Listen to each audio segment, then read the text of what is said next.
there isn't a person that can't say that they have not felt divine intervention in their lives, whether it's something good, whether it's keeping you from doing something wrong, whether it's stopping you, whether it's starting you, whether it's opening your eyes, whether it's closing your eyes.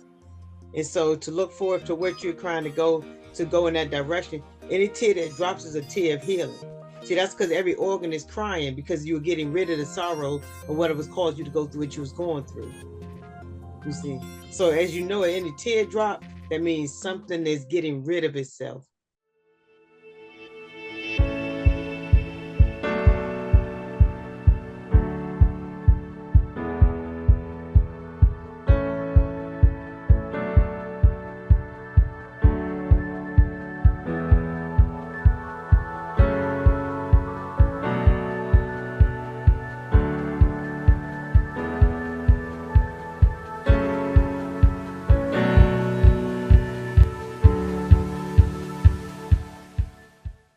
Donna has been a guest on the show this past January. And of course, those of you who know us, she and I did a show for 10 years called The Attitude Shift. We wrote a book called Journey of the Soul Car, and we've been soul sisters and close confidants for 15 years, going on 15 years this summer. So if you've ever had a dream that comes from your soul that others don't want for you, that you don't think you can achieve, that others tell you straight out that you can never reach that goal, and they do their best to stop you from reaching that goal or that pinnacle of success. Donna has been there, and she's had that dream and has been challenged all along the way, but she's been laser focused like nobody I know. And it started well before I met her 15 years ago. But since I've known her, she's been on a quest to reach her dream of having her very own TV show. And she's not just chasing dreams, she's weaving them into reality. She is a Wonder Woman in my estimation. And as I said, I've been a confidant of hers, of the many trials and tribulations she's been through over the past 15 years. But there's something about Donna Butler. She has an infectious energy and a never say die attitude. Donna is showing us how it's done, and she's going to share with you tonight how she's been doing it. Her passion project is Divine Intervention, and it's hitting the screen soon. And trust me, you will watch. Hey, baby, how are you? I am so good. Always amazing to have you on the show with us. And it just brings me right back to Wednesday nights in our virtual red Corvette. And I miss that. So I'm excited to be on Real Talk and this amazing group that we have. And tonight, I just want you to share. First of all, tell us about your dream. Like, where did it begin? And, where do you get this idea that you want to have your own TV show? What happened? Well, first of all, we wouldn't have this story if I didn't have you. So we're just going to keep it real. The show is Real Talk, so let's be real talk. All those years ago, you pulled me out of a corner. A person you didn't know, you pulled me out of the corner of suicide. So let's start there. Pulling me out and hearing me. People say they listen to you, but you heard me. You heard a woman who didn't know where she was going. All she wanted was to end everything. And you heard that and you answered that call. And you linked to me and pulled me like I don't think I've ever been pulled in my life. Let's be honest. You pulled me. You pulled me out of being a victim. You pulled me out of feeling sorry for myself. You pulled me, and you sat with me. You didn't just pull me out and leave me on the side. You sat with me, and we both realized we both had something to give back. And so thus we said, let's do it. Let's try a podcast. The bug was in me. The bug is in you. to get our messages out one way or the other. And we did. And we did. We started with the Broke Wives Club, you know, being married to our brokenness, divorcing our brokenness, you know, trying to relay that message to people. Could only get so far. It wasn't our season. So we go somewhere else. We do the attitude shift. That podcast was amazing. I can't imagine how many people we pulled out of the corner. You know, I can't. We linked and we pulled and we pulled. And we advised other women to link and pull and pull. And so as we started pulling and pulling, we started realizing that we could still pull, but we decided our paths were going different ways. My dear sweet sister, man, invented something that's going to change the way we eat, the way we grow, the way we as women farm. In the meantime, I'm sitting watching, not only watching her, I'm like a little guinea pig. I'm taking some of what she's getting. I have cantaloupe growing outside, by the way, Siobhan. Lots of cantaloupe. Lots. Thank you. And then I said, you know what? I never wanted to go back really in front of the camera. So I stepped behind the camera. And I used the talent that I've always had, and that was writing. I've been writing since I was 15. This is my end of the journal for 2023. This is my last journal in 2023, right here. And so my new journal for 2024 is right here. So I've been writing in this. This is one thing that's been a constant in my life, is always writing. So writing divine intervention was just something that was sitting in the file cabinet somewhere back there to write. And so we wrote. And so I did. I started writing about slavery, time travel, 2020, and then came divine. Came a touch at 2:30 in the morning that said, you know, you have something that I put there for you. Take advantage of it and start making your mark. You know, we always want to leave a mark. We always want to leave something behind. What you're seeing on this screen, that blue circle, that's what I'm going to leave behind. That's what I'm going to do right there. That's so beautiful. It is so beautiful. And, you know, sometimes we always want to know what it is about a person that saves their life, right? So you do know that this is saving your life. This is your longevity. It's not like you woke up one day and you decided to do this. It was already in you, but you just had to wait for the right time. And the time is now. And not only is it going to save your life, but it's going to save a lot of people's lives, because there's a huge message behind that. I know it is. Divine intervention is saving Donna's life and many more. It is saved. You met my daughter last week. You met Ariel last week. Saving her life. She is my lead actress. Out of a 10-year heroin addiction, Siobhan knows none too well, from late phone calls, all types of calls, everything. She's been on that journey. That is my lead actress. So saving lives, man, I call divine her. She is saving lives as we speak. But why divine? Why divine intervention? Because we all need it and we all have it. When we open our eyes, we have been given divine intervention. Be breathing right now in more ways than I can sit here and tell you is divine intervention. My daughter, divine intervention.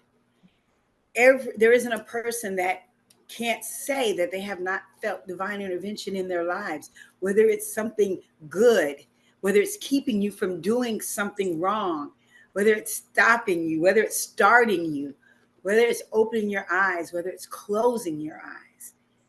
You know, it just depends on what you're looking for, what you're seeking, how you feel. I mean, I can sit here and honestly just say to you all right now, I have had a horrible 72 hours. Absolutely. I have, I'm dealing with a health issue, and I'm being really real. I haven't really went there yet, but I'm going to go there right now. I'm dealing with a health issue that has me a little nervous, has me a little scared, but I have so much faith. They say all you need is a mustard seed. Yes. I have so much faith in divine intervention in my life and in the people that are around me, that are circling around me right now, that I'm not worried. I am not worried. I told my daughters, I have never been happier in my life. And you're looking at someone, I'm going to tear up because that is me. But I have never felt such divine intervention that I feel right now in my life. And I don't know if you see it. I don't know if you feel it, but it's so real. It's so real. I wish I could just reach through and touch some of y'all and y'all could just feel. We can feel it. You Oh, know, yeah. Yeah. We can see it. We can feel right. I have strived for peace. I have strived for peace. I have strived for an ending to some of my madness that has plagued me. And you don't always get what you want. But if you just sit back sometimes and let her in, my gosh, she's going to show out. What I'd like to do is switch things up a little bit. I'm going to bring Natasha Barber in. She is from the cast of Divine Intervention, and she's here to have a conversation with Dr. Roni, Dr. Romunda, and Donna Butler. And I'm just going to sit back and listen to this amazing conversation. And I just want you to make sure you answer one question. What focus and dedication is needed to follow your dreams? As long as our audience hears that, I want you to just, have a free-for-all conversation because it's going to be powerful. I'm burning a candle. You said healing. This is the candle I'm burning right now. It says healing on it. Mm-hmm. That's what I'm burning while we're sitting here tonight. And the frequencies and vibrations that's coming out of this whole conversation, sometimes you don't have to be in the presence. It means I don't have to sit in your living room to get the vibration. I don't have to sit in your living room to get the frequencies. I can send you all kind of healing through this conversation here just by just sitting here and looking at you and sharing and spreading my, because I got enough for everybody. I got enough because God has given me the abundance. Yeah. You see, he gave us the abundance, you see. And so to look forward to what you're trying to go in that direction, any tear that drops is a tear of healing. See, that's because every organ is crying because you were getting rid of the sorrow or what it was caused you to go through what you was going through. You see, so as you know, any teardrop, that means something is getting rid of itself and it's freeing you up. That's why you can smile after a teardrop. That's why you can laugh after a teardrop, because every organ that is going through something is saying, look, let me get this out of here. Let me get this off of her, and that's the freedom of it. That's divine freedom because you trust, you already said the faith of the unknown is the healing that you're going to show within the magnitude of people that's going to watch your journey, watch you as you smile on through no matter what. First of all, we don't claim them a victory. So whatever you think you're going through is a challenge for better, not worse. I'm good. I mean, it only gets better real. from here. It only gets better. It only gets better. Amen. Real talk is based on realness. You have to be real with yourself in order to receive it. You see? That's the thing that I hadn't been really able to do up until the last 2 years, is to be real with me. Mm-hmm. You can be real with everyone else. Yeah. When it came to this script, when it came to doing everything, regardless, I still found myself giving more away of myself. You know what I mean? I was just pieces of me. And our first run of trying to film Divine, it was just pieces of me. And at the end, I fell completely apart and shut down. And so when we came back for what you're seeing now, what we'll be seeing in our preview on Friday, is picking the pieces back up and healing and finding forgiveness. I was angry. I held so much resentment because I felt I had been was taken advantage of. I felt that it was just all well above me. And so I had to forgive those that I felt that towards. I had to open up, People don't understand that you really have to do that. You really have to let go. We laugh and say, oh, let go, let God. We say that, but we really have to let go. And once I did let go of some of the animosity, some of the anger, the frustration, I could start rebuilding. And this time I rebuilt according to my frame, according to me, from the bottom of my feet to the top of the many hairs I wear. I had to rebuild my frame. Mm-hmm. So that's why I can smile now and I can admit, where I'm at and how I want to go. And one of my old quotes I always say, how most people, we have a tendency to love people literally to death. People don't know how to adjust to that. People don't know how to love with life. They love themselves literally to death, but they love everybody around them, but they adjust to death on their own walk. So you have to know how to love you and life, with a smile, not to death. If anything, you want to separate it because it caused you so much agony, so much distress. You want to separate from it. So that's when you do to death do us part, because it caused you so much pain and so much aggravation, you see. But when you love you with life and the life of abundance, even when you change your words, your words be like, yeah, they be like, what's going on with you? I said, what's going on with you? Oh, my lifestyle. You walk with the attitude, your head raised up, because what's happening now is that you have transferred yourself to a new you. You got rid of the old stuff so the new stuff can grow within your own healing. And that's so when you learn how to love you, because you can't love nobody else right until you know how to love yourself first, you and God, because God will give you the orchestrated blueprint. You see, he give you the blueprint. Yes, and that's the fun part about it. He'd be like, come on, I ain't ready to bring you home yet. You got to love you with life. See, we destroy our own blueprint. We got to already laid the masterpiece out. He said, we're made in the wonderful masterpiece. He took each one of us and created us in a special, unique way. So if he blow life into, he mean give you life. I mean, I love you to give you life. But we get to a point in our life, we want to take our life. We mad, we so frustrated. But God said, why? Yeah. I'm the one who brought you in. I'm not going to take you out until I'm ready for you. You don't have to do that. Right. Yep. But most people are not strong enough to deal with the consequences that come along with life. There's some consequences. Some consequences. So Donna, this health concern is a setback. Is it the worst that you've faced in the dream? Yes. I'm smiling, but yes. Yeah. Because I know me. You delivered. You already delivered. That's why you can smile. Yeah, and I can, because I do know. I know that it was to raise my awareness. Some of the things that I was doing, I was taking on a lot, and continually. This is my baby. This is my project. This is from the ground up. So I want to nurture it like a baby.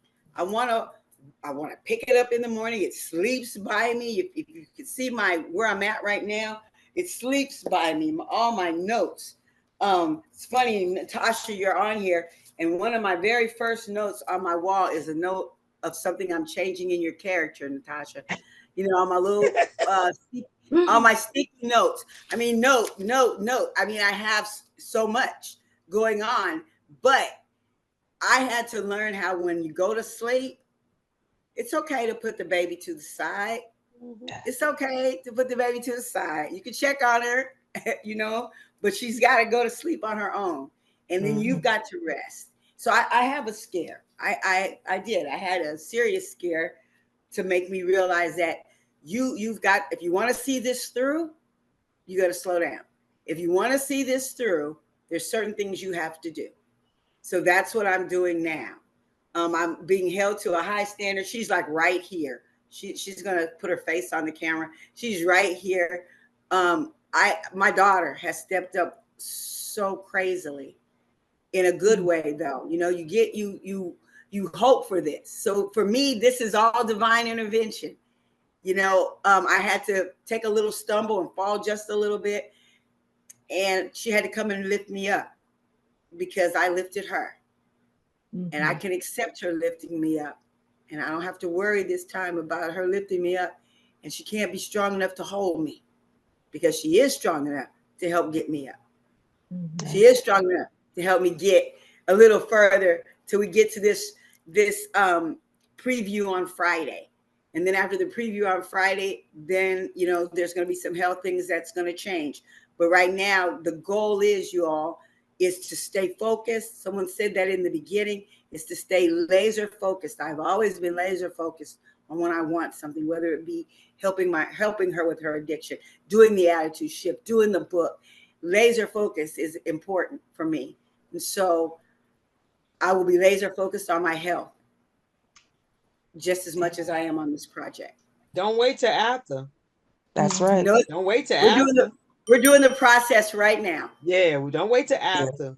You see, because in order for you, let me tell you, each chapter, every time you go to sleep and reverse the things that you thought, God will reset the things that you just need. It sure does. That's why you got to get your rest so he can reset your thinking. So each chapter that you write becomes a brand new #1 top seller.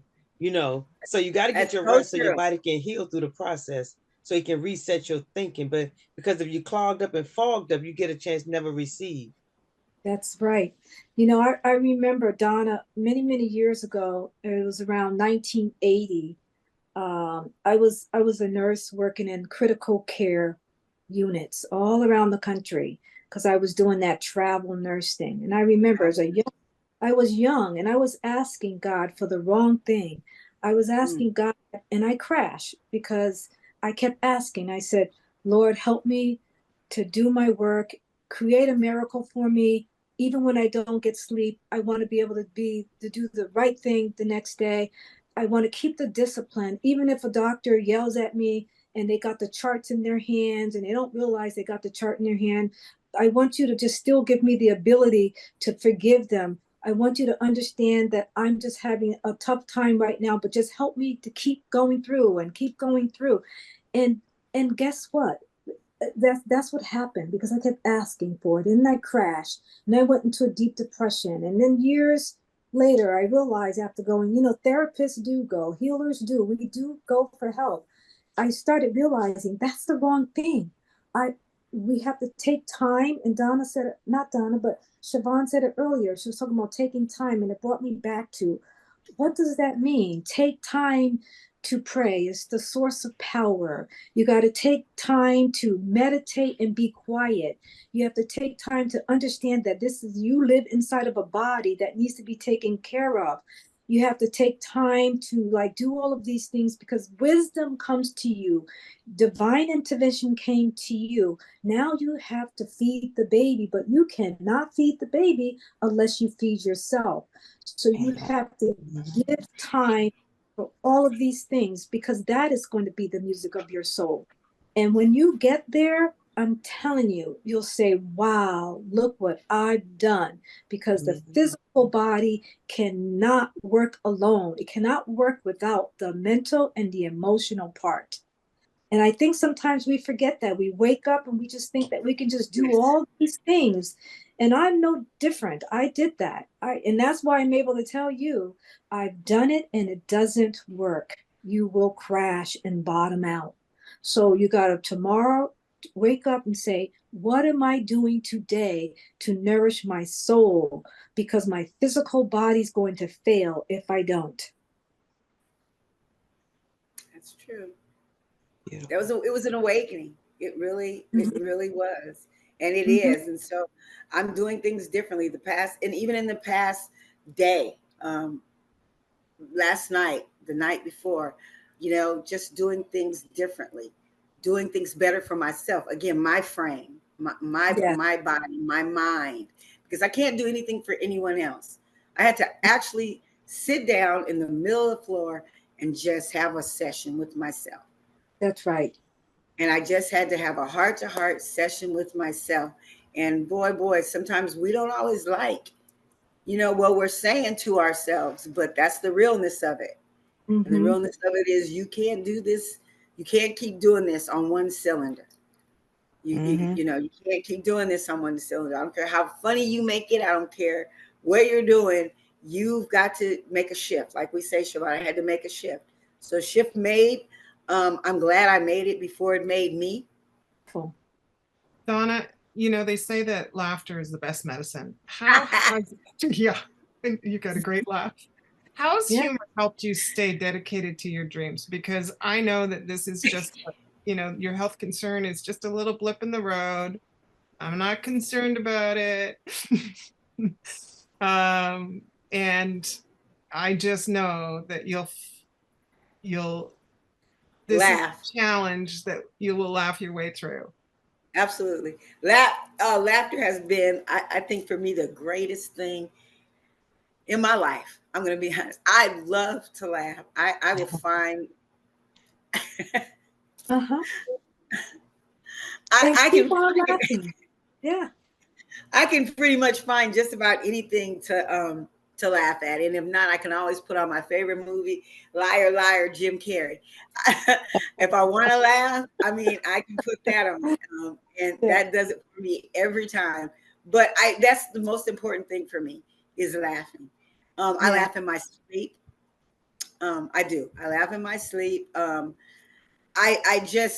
think right now, like I said, I've never been happier. I attribute that to taking things the way they are. Like even the health scare, I had to laugh a little because I said, "You wait till now." I am 65 years old. I'm on the downside, you know, and you know, come on. And so that, you know, I have to make humor. I have to find humor, you know, and even in things that are sometimes that happens to me in my world that aren't the best, I always can find just something, a little tiny bit of something to smile about. You know, I try to make it a point to laugh before I go to bed. It drives some people crazy because I just laugh in my head. I think about something, I just start laughing out loud, and you know, it helps. It's a healing thing for me. Can Ariel give us an update? It's enough of you. Enough of you, Donna. Yeah, give an update. Come on, because she's been great. About how you're feeling now after your powerful hypnotherapy session last week with Cray Musney. So I've been in contact with Cray. That's what I said. This platform is amazing because you guys just don't come once a week. You're there. You're actively in my life. You're actively there. You didn't just come in, pop in, and leave. You know, I've talked to Cray almost every day. She sends me links to listen to at night, to wake up to, meditation. It's become a staple in my everyday life. Meditation, taking a step away and focusing on myself. It's helped me so much. Like I said, I've pulled away from a lot of things that I felt was still a crutch holding on to, even though I've been sober off heroin. But I still have other vices that I would have to turn to rather than just say I was sober off heroin. But now I'm just trying to get there mentally and physically, having it connect in one, having my emotions, having my thoughts, having my children, having it all just naturally come and flow out, and not it to be demanded, you know, demanding myself, actually letting it flow naturally.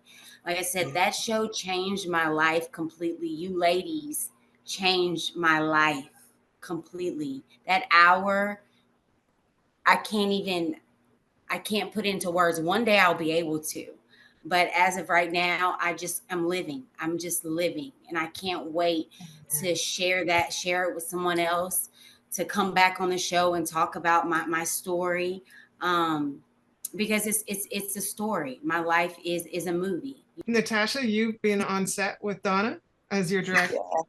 Yes. Does she laugh a lot, or is she just laser focused on getting the right shots, and she's no, she's got the laser focus, no doubt. But being in the position that she is as the director, as the mama bear, where the whole project is concerned, she has to be. However, she will make you laugh, and she will laugh. Oh yeah, there's always time for joy. This lady has become a mentor to me that I was never expecting to find. Um, when I first, she took a chance on me. Um, and when I first read that script, I told her, I said, she had emailed it to me, and I stayed up until I think it was 2:30 in the morning, and read the entire script from front to back because it was just so amazing to me. My question for you, Miss Donna, though, is I have always wanted to tell my story. Hi, Ariel. I have always wanted to tell my story, and it's been laid on my heart for years, because we have some of the same struggles. You know, I mean, I went through the molestation, rape, divorce, you name it. I've been there. Mental illness, everything. Where did you? When did you? I know you've always written, and I'm the same way. I've always journaled, but when did you start putting pieces together, and how did you start putting the pieces together? Oh gosh. I think when, and I'm going to go back. I mean, I wrote when I was a kid. I remember one of the first little things I wrote like a 12-page story, and I sold it at school in the 6th grade. It was called Mousy the Rookie. And I sold it at school for 75 cents to my classmates and anybody that wanted to read it. So I've always had it. It's just I never found the right subjects.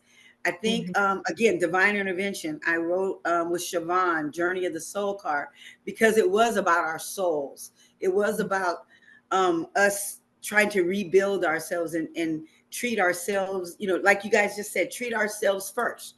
Love ourselves like we love our cars. I wrote about my husband in a character called Daddy Man. We adopted 5 of our 7 children, and I needed a superhero. He was that superhero at the time. So I wrote a book about him.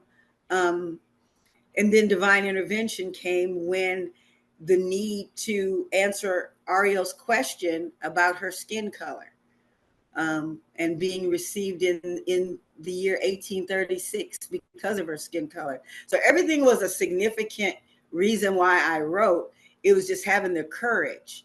That's the thing. It was having the courage to finally put my words on paper and send it out to the world on my own. On my own. I think that's what made the difference with divine intervention. I sat down, I started writing. I would look up at Ariel. I would write. I write with my eyes closed. So I would, you know, go into the lull and just write. Wake up. Everyone's gone to bed. It was me. It was me pouring out every person in divine, even your character, as a being, is a piece of me. And you'll see that as you become her. So being able to finally do that, to put all my emotions, the molestation, the mental illness, the depression, everything is in all these characters, and I now have the strength to push them out to the world. So that's where it came for this. Oh, thank you so much for doing it. It is an incredible script. And when she says you will watch, you will watch. Trust and believe. I just want to thank you all really, really fast. Y'all, you just made my day. You made my day. You made my night. I just want to thank you because, like I said, it wasn't the rosiest. It was a little struggle even getting here and getting on here tonight. Thank you.